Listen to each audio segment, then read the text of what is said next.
Isuzu Smart Cab ปี 2015 กับเครื่อง 2.5 นะคะกับราคา 335,000 บาทผ่อนอยู่ที่ 6,000 กว่าบาทตลอดอายุสัญญาชมภายในกันเลยค่ะบอกไม่มียุบไม่มีขาดนะคะที่สำคัญนะคะเป็น Smart Cab ด้วยตัวนี้เขาบอกว่าเป็น Highlander นะคะมาพร้อมแม็กสวยๆกันแบบนี้เลยค่ะ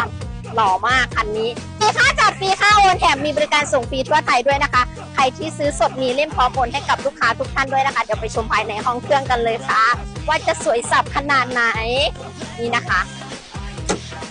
ห้องเครื่องสวยๆสับๆแบบนี้เลยน็อตไม่มีขยับการันตีไม่มีชนหนักไม่มีน้ำท่วมมาแน่นอนกับราคา